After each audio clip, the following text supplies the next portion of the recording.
Georgia's ruling party has been forced to think again. It has announced that it will drop its controversial foreign agent draft bill after international criticism and 2 nights of violent clashes between police and protesters. Georgia, formerly part of the Soviet Union, has applied to become a member of the European Union and the NATO military alliance.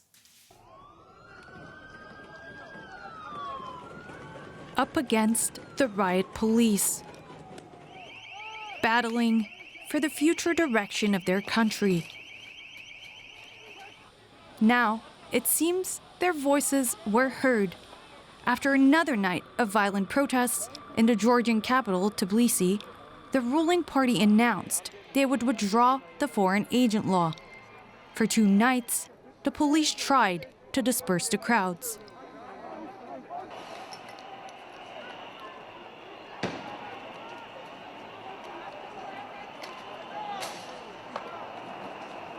Defiant, protesters waved EU flags, rejecting a draft law that they say is reminiscent of existing legislation in Russia that has been used to crack down on dissent.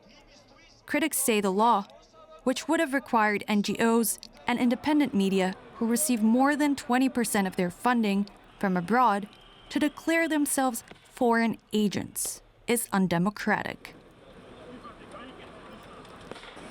The draft law didn't just stir public anger. A debate on the bill in Parliament on Monday ended with lawmakers getting into a brawl.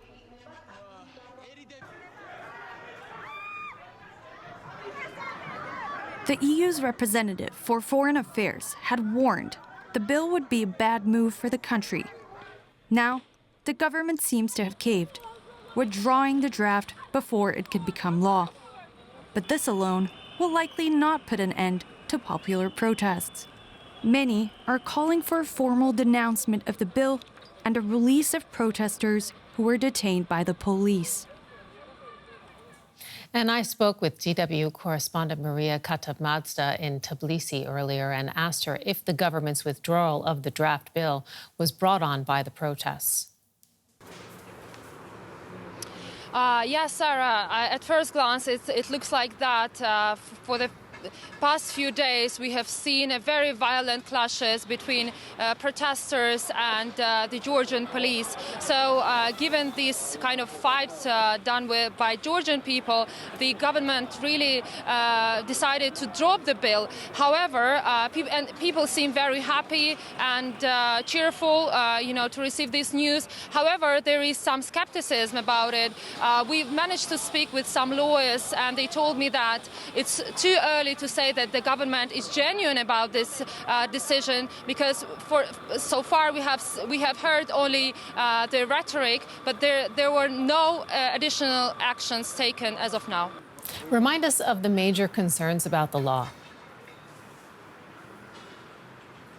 The law is widely seen as Russian foreign agent legislation that was introduced in Russia. It allowed the Kremlin to crack down on civil society. And in Georgia, there is very much of anti-Kremlin mood, and Georgians see this legislation as Putin-style legislation, as the opposition puts it. So they're really kind of, they were concerned about Russia's influence. And we've seen on the protests people who are saying no to Russian law, never back to the USSR. So they don't really want to jeopardize their EU future by introducing this law. As I said, the authorities dropped the bill. However, we don't know still if the law wouldn't be reintroduced later.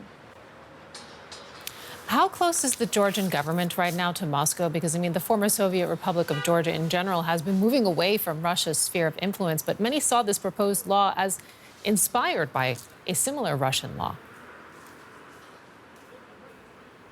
Yes, I mean, Georgia allowed itself to flirt with Russia sometimes. For instance, a couple of weeks ago, Georgian government said that it would be open to restore the direct flights with Moscow, and it was also received with public opposition. And Georgia today condemning the war in Ukraine, officially condemning the war in Ukraine, but not joining the international sanctions, make many believe that Georgia is pursuing a strategic kind of policies towards Russia, because Georgia is not a rich country and it doesn't really want to cut ties with Russia, and the Russian market is a really kind of attractive pie for Georgian producers.